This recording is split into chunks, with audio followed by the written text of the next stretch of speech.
有关的鬼神，都供奉在龙上。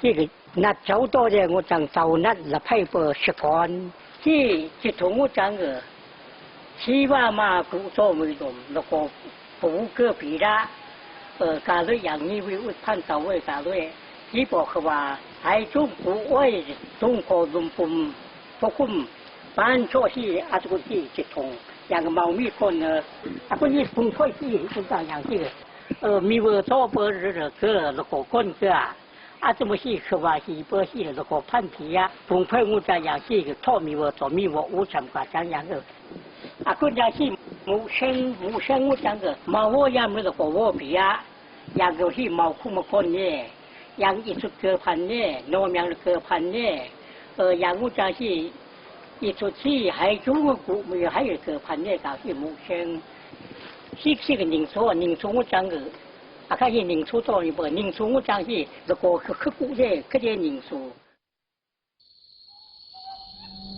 龙上祭坛里供奉的鬼神通称为尸洼男，意思是公共的鬼。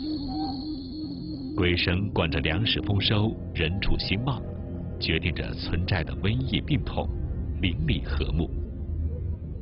景颇族创世史诗《木脑斋瓦》中记述的鬼只有开出的21种，而到了明清时期，景颇族传统宗教当中的鬼神已多达上百种。为什么景颇族传统宗教中的鬼神数量会如此众多呢？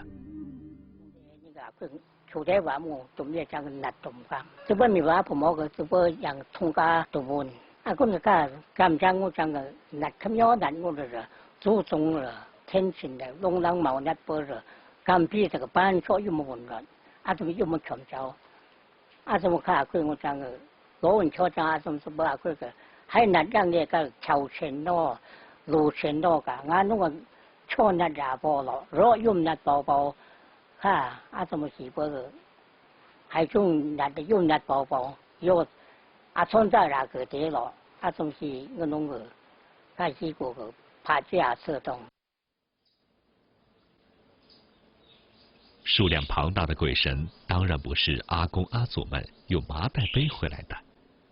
在景颇族万物有灵的观念中，动物、植物这样的生命体既有魂又有鬼，而山、石、水、火、风、雨、雷、电等自然界的种种事物和现象，虽然没有魂，但都有各自的鬼。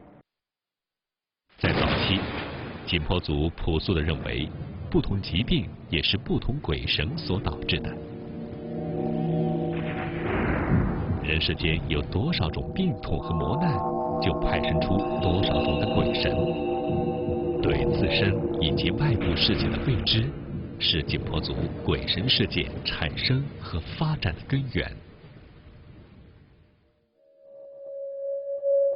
景颇族经过长期的迁徙，逐渐由采摘狩猎向农耕过渡，这是族群生存和发展的一次巨大变革。农业在成为族群生存源泉的同时，也影响和丰富着景颇族的传统宗教。猎获一头野兽是山神的恩赐，而耕作的丰产则需要诸神的保佑。历史上，在景颇族的观念里面，相信灵魂不灭，人的灵魂就叫明拉，动植物的灵魂叫鬼，就是两个区别。人死了以后呢，灵魂也就变成鬼了。由人推演到世界，世间的万事万物都有灵魂，那么他们都是鬼。所以呢，景颇社会里面鬼多的原因，就是人推演到自然界而产生的。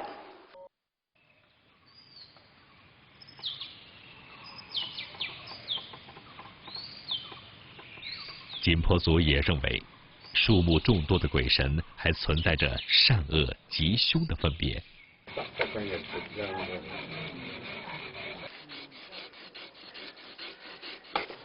火是人类最早掌握自然力量，是人们利用自然改变生活方式的伟大实践。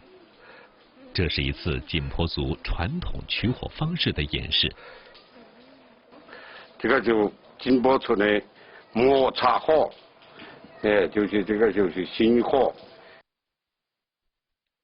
对于火或者火神的态度，可以很好的解释景颇族传统宗教对自然力量双重属性的认识。景颇族当中，鬼有好鬼，也有坏鬼，火上也有坏火，好火寨子上房子烧掉啊，么全寨子的这个火全部灭掉，灭掉了以后呢，要开到农场重新起火，这个重新摩擦出来的火就是新火，好火。烧了以后呢，家家户户都那点个分火，分火了以后，一个寨子就是用新火，好火留下来，原来的坏火全部送到这个躺到大火上去。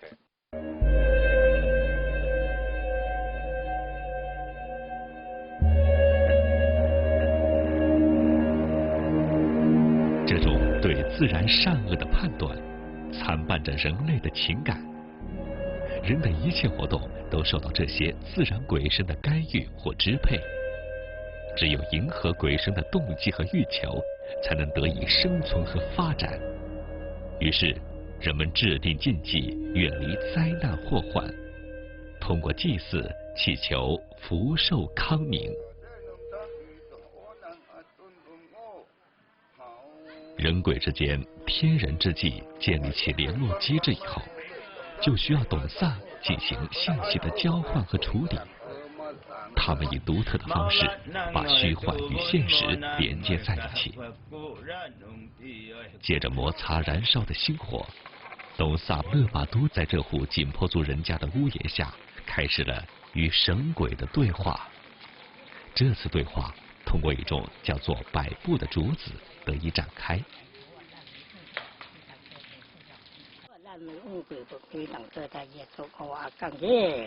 Lang tam một số bốn ni ngà kang an mi một số ngà pan lấy xem khai tổ và lần lấy à con rơ, như thế nạp ông vì bực gò nạp rơ ông lọ sáng ngò nạp rơ pui, mày pui cơ bực gò nạp rơ cả con từng rơ thầm lọ à kang gì à, hi à con lang tam một số bốn cơ à con đã cả bực chân nhỏ rơ bực chân lấy cơ nhau có và con nhìn thùng tay lấy à con rơ。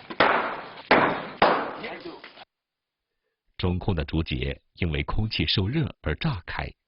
这本是稀松平常的物理现象，但在景颇族董萨眼里却是奥妙无穷。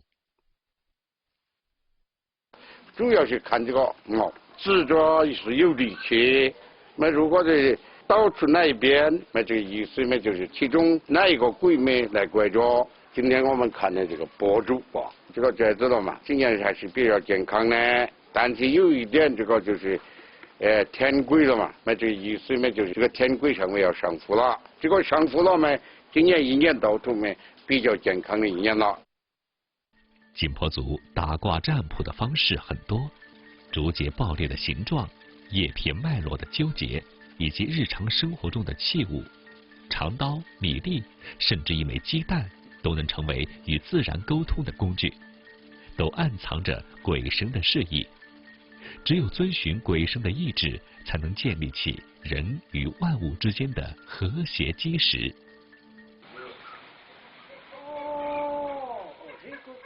和勒巴都一样，排永熙也是董萨妖级别的祭司。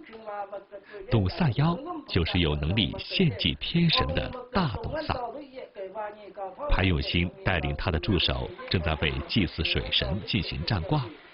像水神这一级别的祭祀，往往需要董萨和他的助手合力完成。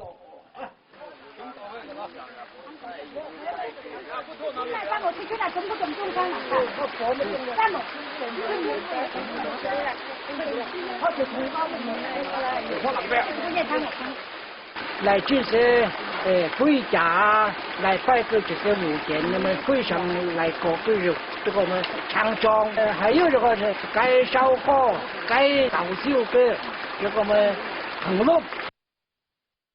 强仲和彭弄是董萨的合作者与助手，他们与相应级别的董萨组合在一起，这就是景颇族神职人员的基本构成。orang Persian tu kali orang mak acak acut Persian yang pobe am sing kali kamu kunyi yang de sang pung dat wo ora zum ko de kom zum me ko yang de kunyi semua bepi ke la chang so wi shu lo le pu ni de acak acut asang shu da ni kau phang le nga nong de 忙做别家庭送起个送奖么？为想找你的，为想拿你的那个需要的咖啡，忙做别个去的，我让我不先不摸的，他们眼弄的，几比海比嘞，多门多满达弄的，毛烧怕这些的需要买的朋友噶。景颇族朴素地认为，这并不是跟鬼神在进行利益交换。 每一场集体的献祭都是一次天人和谐的礼赞。虔诚的村民一边清理着村寨水源周围的杂物，一面听董萨讲故事。千百年来，董萨们神话意味的宣教，是要让族人明白一个道理：善待自然，就是善待人类自己。 原始的哲学思想就这样在神性的土壤中萌芽生长。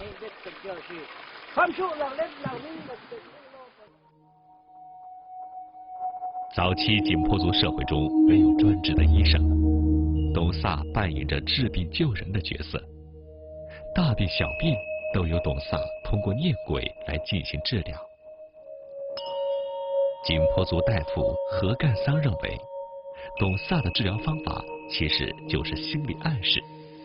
景颇族的传统宗教甚至能够影响人的免疫系统功能。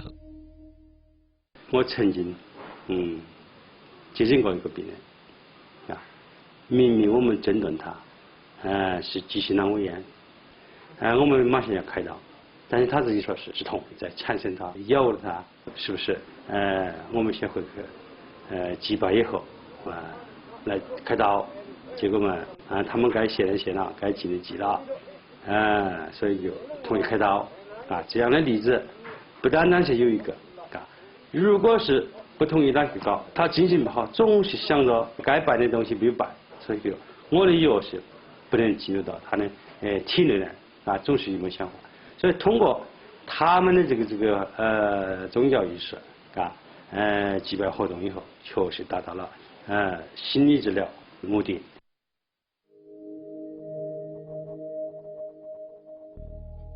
以董萨为代表的祭司阶层，一直是景颇族文化的继承者和传播者。景颇文化的根脉，正是在一代又一代董萨的口耳相传之下得以延续。经过10年磨砺，40岁的景颇汉子春雷干。 刚刚跨入大董萨的门槛。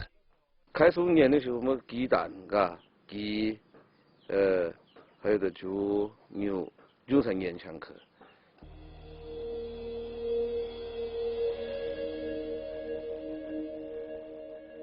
进入阶级社会之后，自然神的人格化也随之走向了极致。在景颇族的精神世界里，不仅产生了家庭与公共的。 人间与自然的亲疏远近、善恶吉凶的鬼神类别，也出现了森严的鬼神等级。由此，景颇族神职人员的阶层也随着鬼神的等级逐渐分化。不同级别的董萨对应着不同等级的鬼神和祭品。比如说自己最会念鸡、念猪。 你去年那个牛了，那些不对了嘛？那些搞错掉去，这个非常麻烦的，是吧？董萨呢，分为6个等级，最小的呢就打卦问卜，其次呢，董萨可以主持宰鸡宰猪，大董萨，那么可以主持宰牛的祭祀，第四呢，主持。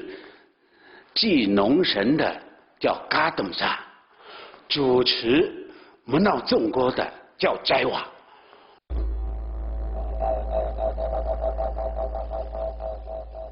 在众多的鬼神之中，最高者当属天神木旦，而献祭木旦的必定是董萨当中级别最高、能上天入地的斋娃。斋娃一词，同时还有用诗歌念诵历史的意思。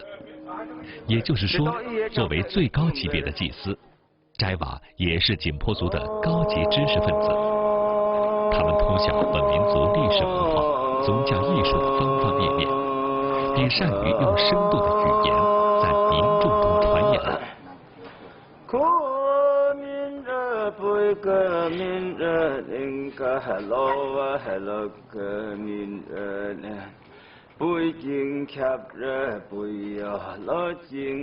已故的大斋娃沙万福就是景颇族祭祀当中的传奇人物。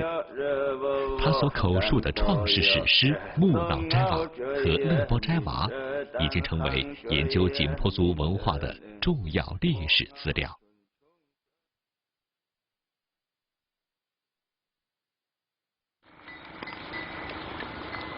这是德宏州瑞丽市初冬的景颇山乡。秋收后的稻田里，只剩下牛群在悠闲地觅食。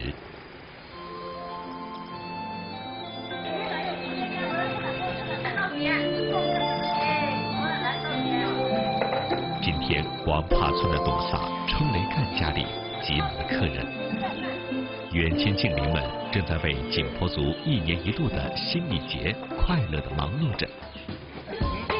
村寨里唯有一位出色的董萨，这是全村人的骄傲。而董萨的家，往往也是乡村民俗活动的中心。新米节又叫做长新节，是景颇族传统的丰收庆典。在景颇族的传说中，上天赐予人类的美好事物总是历经曲折。以前谷子是给我们了，给我们嘛是我们好好不管你，不管你嘛是地上栽种的动物，不管是什么动物了嘛，嘛是来吃掉。吃了以后，这个谷子是上天下给了又掉下来的嘛，下来了嘛是我们讲嘛是高级动物了嘛，讲我们人了嘛，嘛是要尊重他那个谷子了嘛，意思是他那份不要跑，不要打死，交进来我们家上了嘛。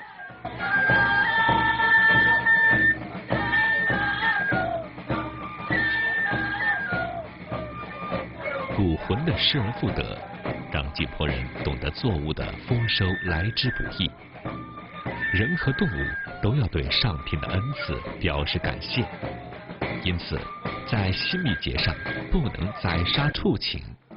对天地之间所有生命来说，这一天都应该欢喜快乐。鲜花装饰的背篓用来盛放今年的第一份新米饭，这是属于自然神和祖先神的祭品。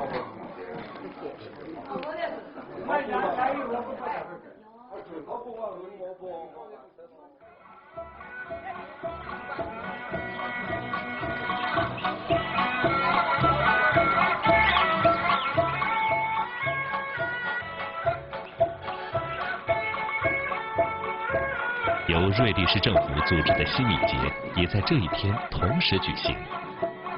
从各乡镇赶来的景颇族代表，把丰收的喜悦堆成了小山。今天归来的这些内容了嘛，作物也好，粮食也好，这些都是互相交流了。你种的好，哎拿过来；我种的好，你拿过来。把样品集中起来，来给大家看，大家品哪种品种好，哪种种子好，它是怎么种呢？啊，这些东西互相交流了，啊，互相交流。景颇族新米节是传统宗教为原始农业服务的遗存。如今，生产力得到了极大的发展，人们不再担心稻谷的灵魂会逃离人间，传统被赋予了新的注解。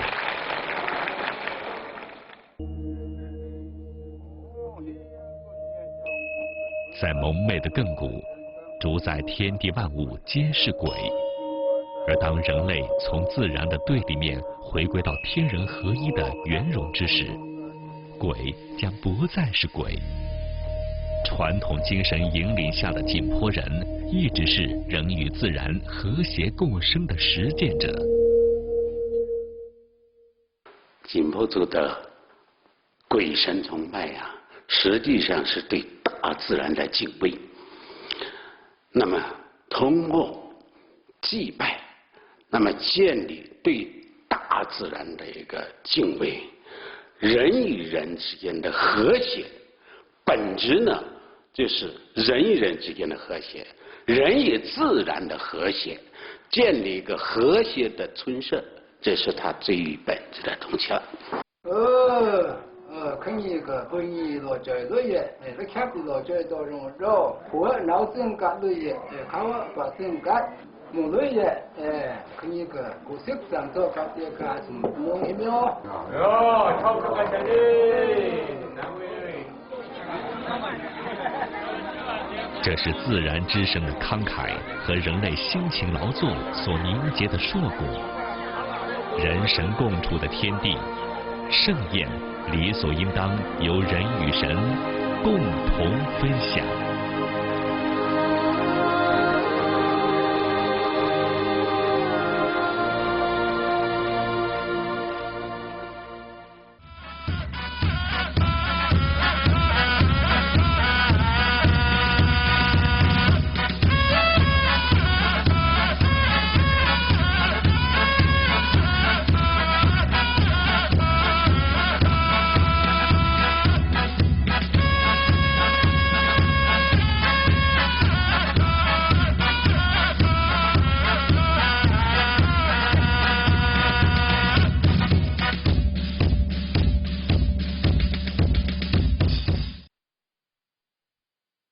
好吃点，好吃你就多吃点，好吃点，片片杏仁看得见。好吃点，好吃你就多吃点。达利园优鲜乳，香浓挡不住。达利园优鲜乳，纯净100%，爱100%。雅士利源自新西兰纯净奶源，4大保障全面呵护，纯净新西兰真爱雅士利。感冒、流感让快克出击，快克品牌快。感冒后发烧、头痛用太极散列通，强力止痛，快速退烧。太极散列通。太极集团。小金爸妈闹白金，小金爸妈闹白金，小金爸妈闹白金。感冒好了就可以出去玩了。39小儿感冒药，缓解儿童感冒各种症状。39小儿感冒药，999感冒灵，暖暖的，很贴心。补血不活血等于补淤血，补活血用驴胶，9支糖驴胶补血颗粒，补血强身传家宝，一品驴胶9支糖。脚气、出汗性脚气，用9支糖足光散。太极极支糖浆，消炎止咳快。咳嗽请用极支糖浆。太极集团。感冒、流感让快克出击，快克品牌快。中老年黄金搭档，里面有维 D 和钙搭档，有力强健骨骼；维 C 和铁搭档，有助提高抵抗力。黄金搭档，祝您腰好、腿好、身体好。回去就给爸妈买黄金搭档。好吃点，好吃你就多吃点，好吃点，片片杏仁看得见。好吃点，好吃你就多吃点。达利园优鲜乳，香浓挡不住。达利园优鲜乳。你没有说话，我却听到了幸福的声音。有你的温暖，感冒也是幸福的。999感冒灵，感冒快走，快乐回来。39小儿感冒药。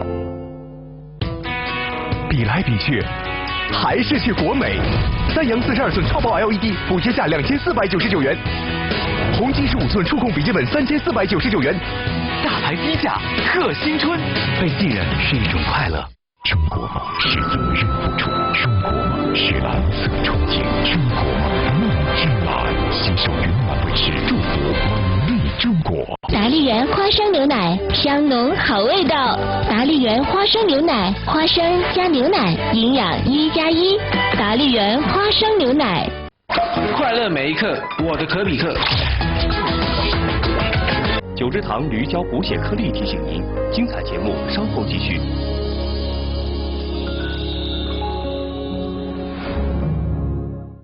感冒后发烧、头痛，用太极散裂通，强力止痛，快速退烧。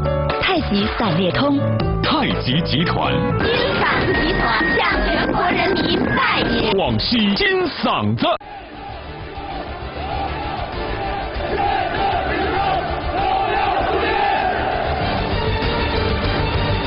这是一个残酷的战场，这是一次青春的较量。5800个年轻的生命，120颗渴望挑战的心，72小时的极限挑战，20枚属于勇者的勋章。往下咽，往下咽。云南卫视武警警官学院，加多宝集团倾力打造加多宝凉茶士兵出击第2季，见证青春，荣耀出击，欢迎收看加多宝士兵出击。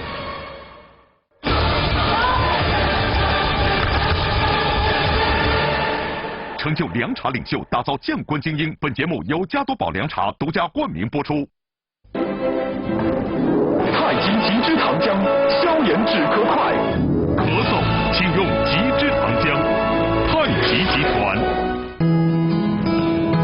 纯净100%，爱100%。雅士利源自新西兰纯净奶源，4大保障全面呵护。纯净新西兰，真爱雅士利。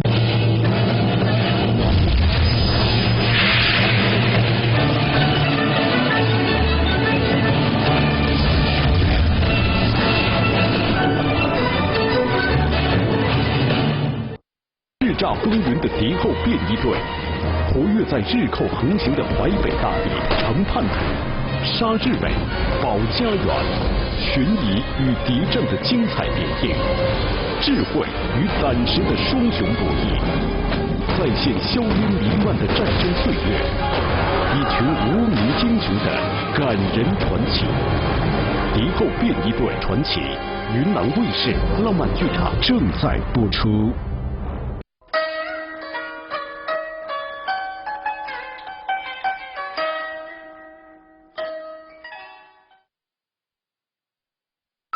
这里是源远流长的文明与文化衍生、发展、交流、共生与丰富的迷人土地。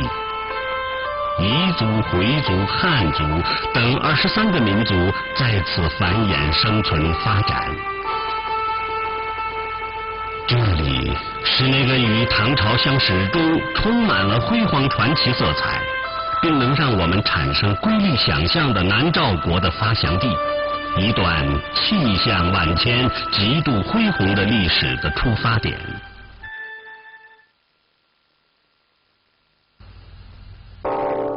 此山有奇处，必有奇人来。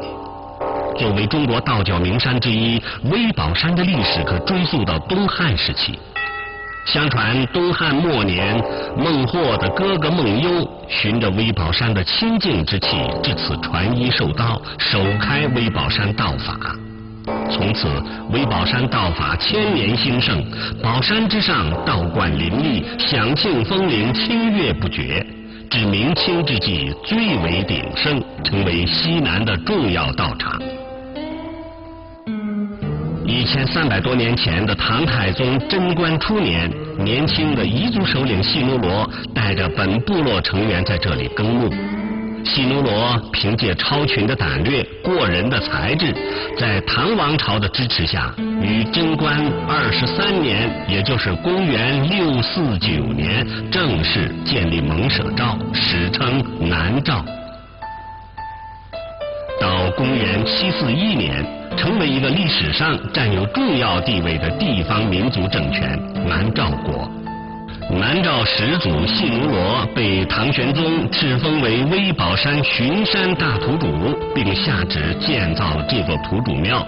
这座古庙是西南地区土主庙的根源，至今彝族同胞仍把威宝山土主庙作为祭祖之地。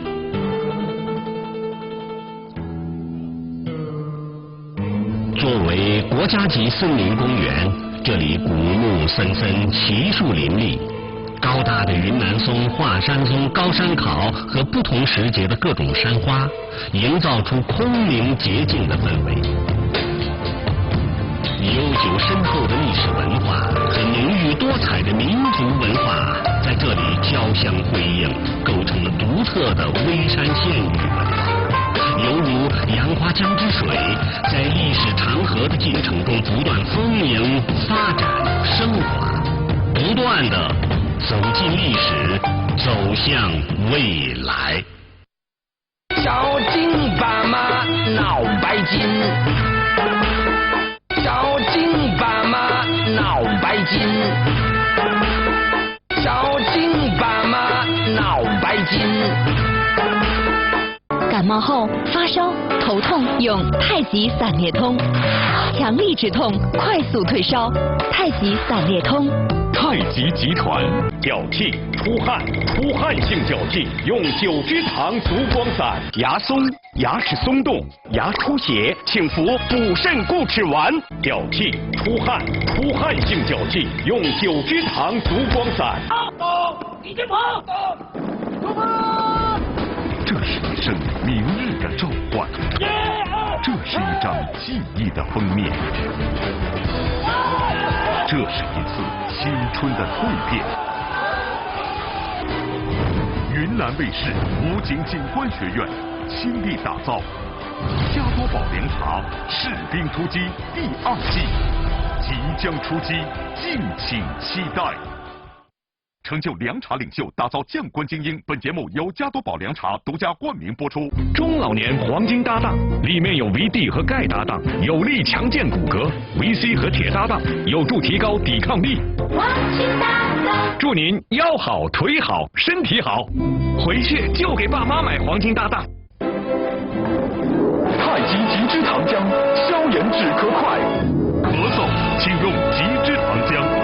太极集团。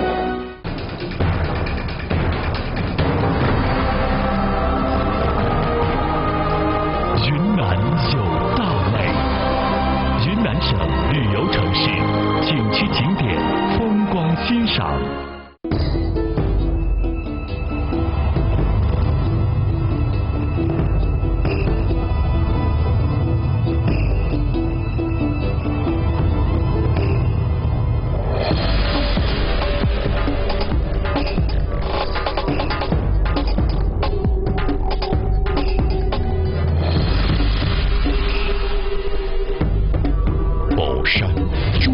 向南亚第1市。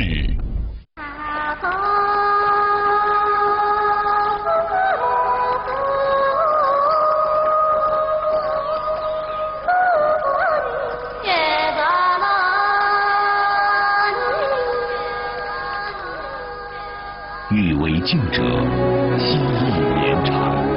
玉溪，一座让你有无限遐想的城市。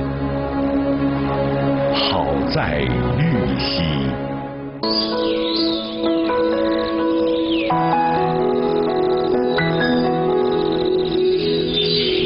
回丽江吧。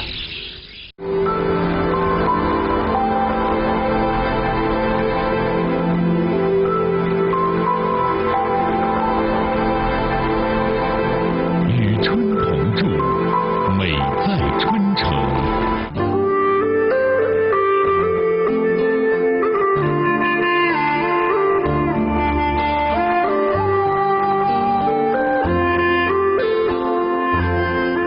个美丽的地方，它的名字叫德宏。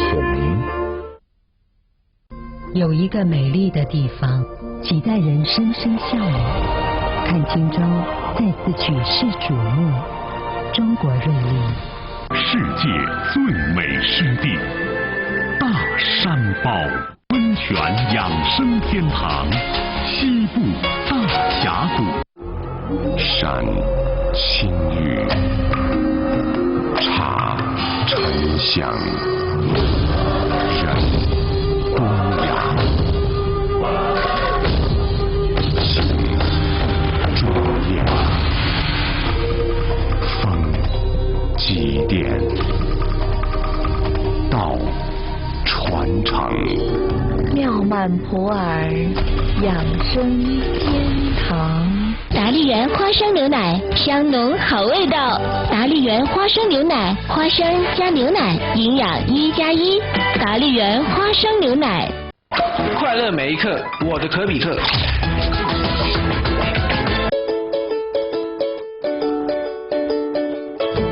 近了，看病不用走远路；降了，治病买药少花钱；省了，医保报销减负担；放心了，平时预防少得病。中国医改，人人享有。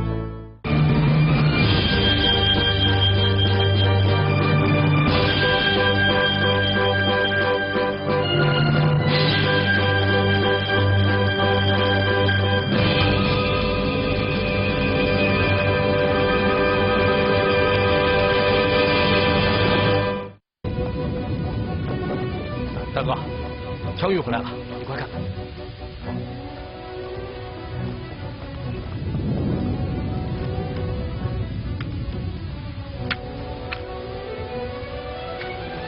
非常好，这些枪支损坏的都不严重，很容易修。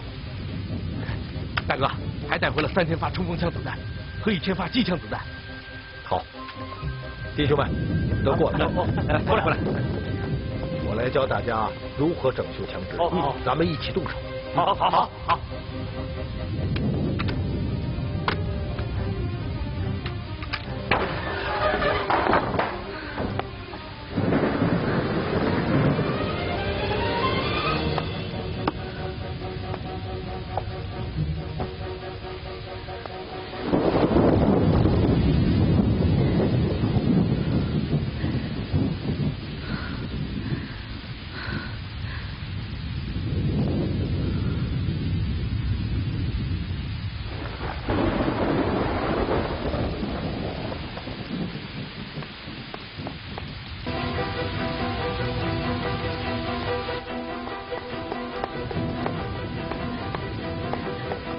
大姐，能记录一下你的电话吗？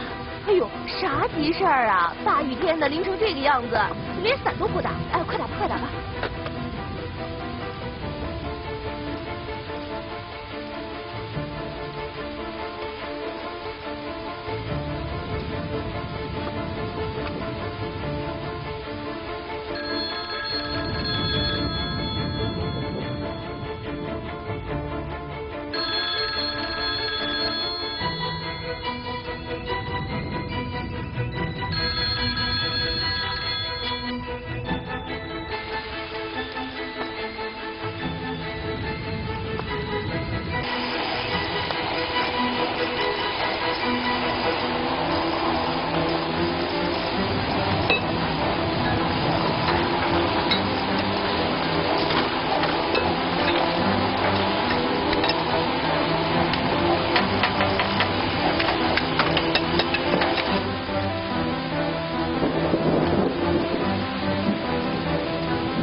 你？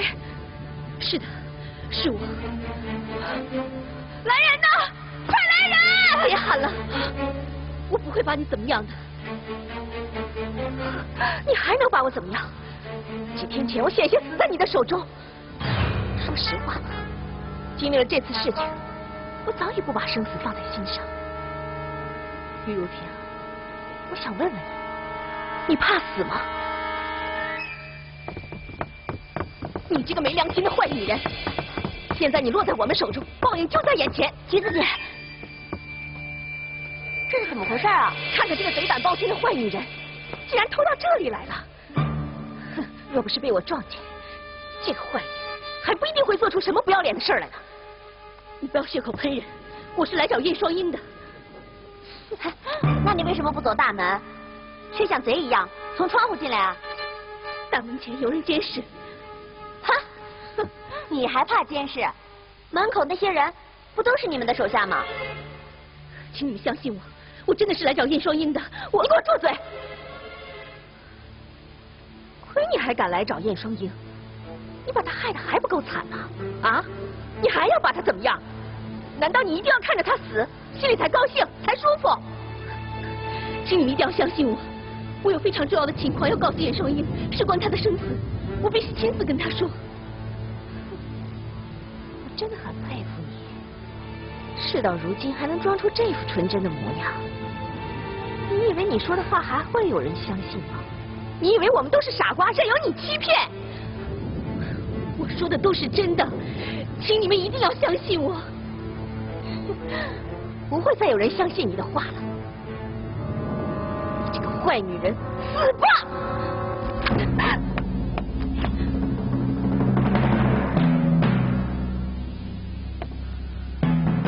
开枪吧，早晚你会后悔。为了自己可怕的愤怒，害死叶双英。哼，亏你还有脸说这样的话啊！只有你这个坏女人才会害死他。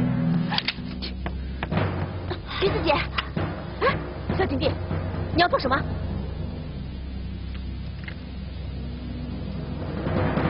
我哥吩咐过，任何人不许伤害他。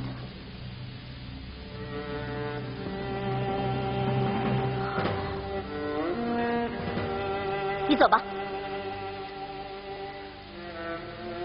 叶双英现在的处境非常危险，求求你们，让我见见他，我只要5分钟就好。我哥也同样吩咐过，他不会再见你，因此我不能带你去见他。有什么话对我说吧。我说的只有他明白，你是无法转达的。我看你是黄鼠狼给鸡拜年，没安好心。你要见我哥，不定又要耍什么阴谋。好了，少废话，立刻离开这里。你们会害死他的。押着他从大门出去，我倒要看看他能怎么样。是。会后悔的。走，走。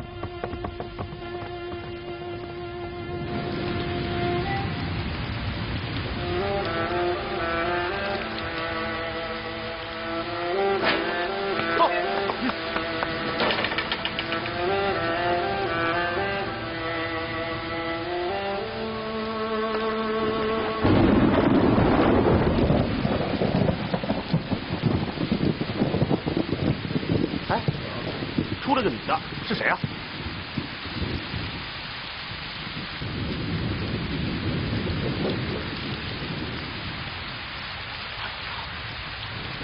雨太大了，看不清啊！追！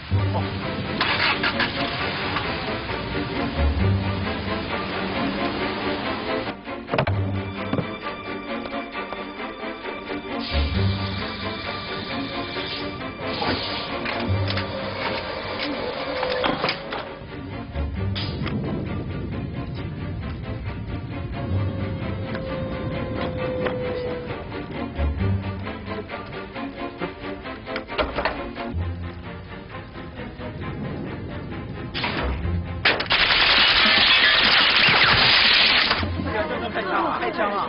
是呀，是啊，人家根本没。大哥，这太神了！这什么戏法啊？啊，真叫绝了！离这么远还能开枪啊？这叫控制器，通过电线控制液压和激发装置，就可以在远处开枪。哦，可这有什么用啊？你会明白的。大哥，大哥，于如萍来了。在什么地方？被橘子姐和小锦弟堵在办公室了。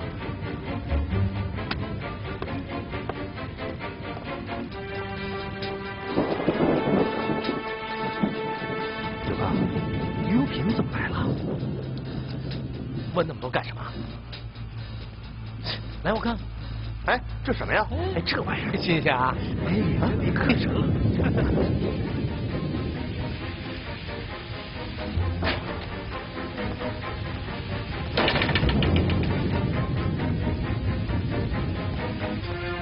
大哥，你找什么呢？于如萍呢？哦，橘子姐和锦弟姐让我们把她押走了。押哪儿去了？押出门了。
你的心里还是放不下他，对吗？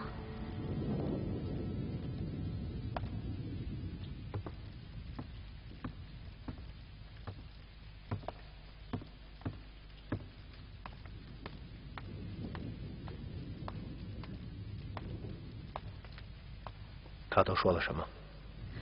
他的话还能相信吗？我想听听。其实我了解，他并没有什么要对你说的。只是想见你。是这样。你还没有回答我的问题。你心里还是放不下他，是吗？时候不早了，休息吧。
跟错了有点嘛，最保险的就是看住大门。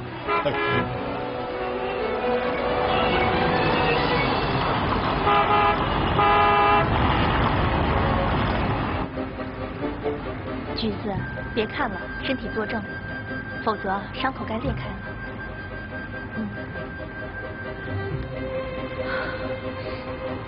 怎么舍不得他？不，是有一些担心。担心？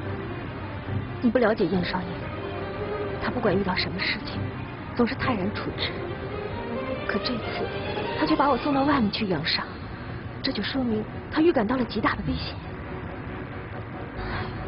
真不知道会发生什么事情。好了，妄自猜测叫杞人忧天。也许燕双英不过是出于谨慎的缘故，并没有什么其他原因。他对你多好啊！有个人这么关心我，就是死也值得了。所以呀，你还是安心养伤吧。阿姨，我一定会好好照顾你的。清平真乖，阿姨全靠你了。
兄弟们，来。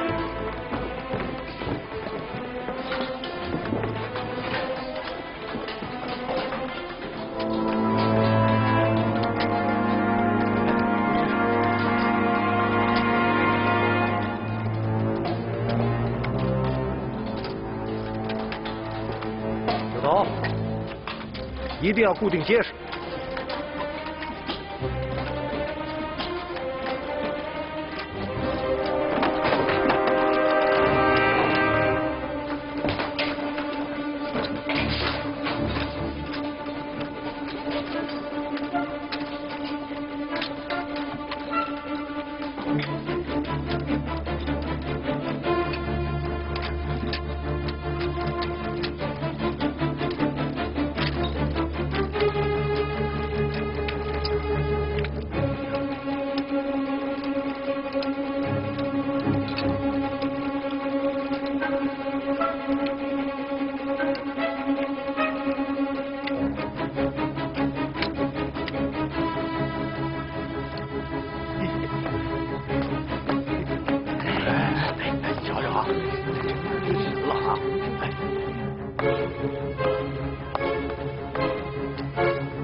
哥。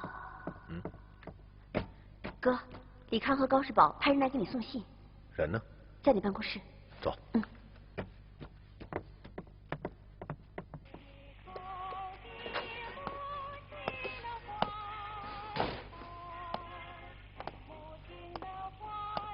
是燕大哥吧？你是啊，小弟葛彤。这是李会长和高大哥让我捎给燕大哥的亲笔信。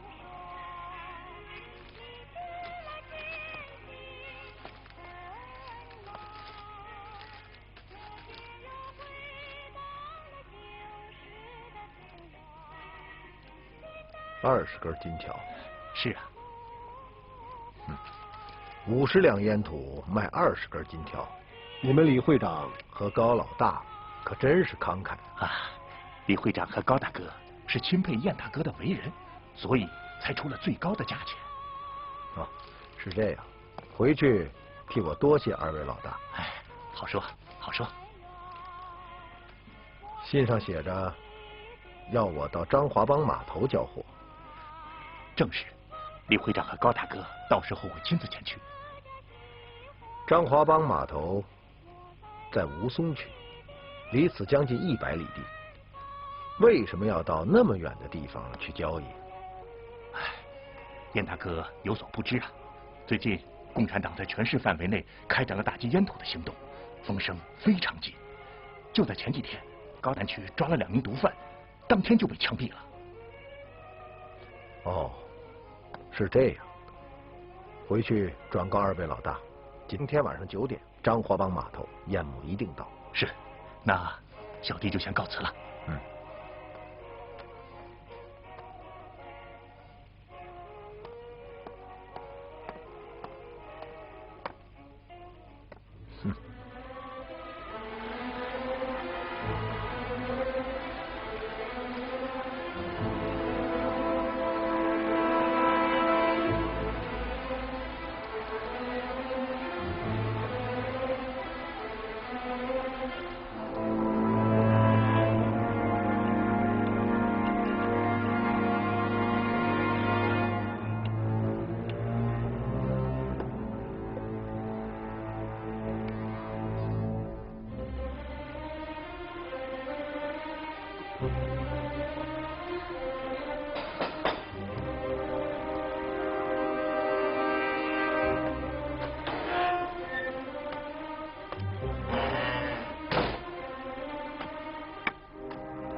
昨夜的雨可真大呀！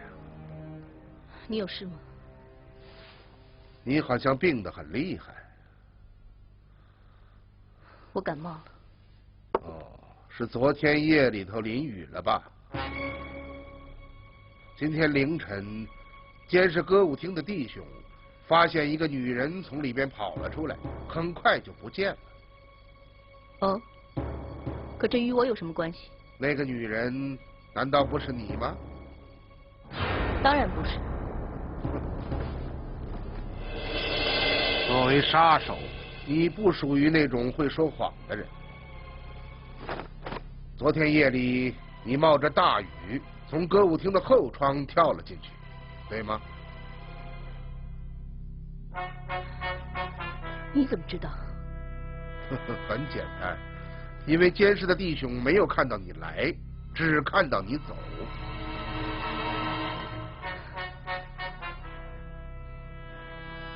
不错，我去找叶双英了。为他通风报信？是的。为什么？别问那么多了，把我交给社长吧。顶多就是苏鹏的下场。女人呐。 真是令人难以琢磨，他一定很感激你吧？可惜我没有见到他。哦，为什么？他的手下不相信我。真是太可惜了。你要把我怎么样？你为什么总觉得我会把你怎么样呢？否则，你为什么要来？我来是来帮助你的。帮助我？你不觉得社长这次选错了合作对象吗？什么意思？我听不懂。与李康、高士宝的合作无异于饮鸩止渴，这两个人要比燕双鹰可怕得多。社长现在忍不下这口气，不愿意向燕双鹰低头，但当他冷静下来，就会后悔自己所做的。因此，我们有责任阻止这件事情发生。怎么阻止？对燕双鹰那样的人，只要让他知道李康和高士宝要对付他，就足够了。其他的事情，他自己会解决。你说呢？可是我没有机会见到他。有我帮助，你会有机会的。我感到非常奇怪，你为什么要帮燕双鹰？帮助他，就等于帮助我们自己。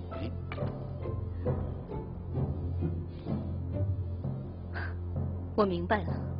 哦，说说看。你号称杀手之王，曾是戴老板亲封的总教官。姚心树也是光复社首屈一指的王牌杀手。你们两大高手合力都没有能够除掉燕双鹰，这是件非常丢脸的事情。如果这一次燕双鹰被李康和高士宝的手下杀死，你们就会颜面扫地。不要说面对各家帮会，就是在光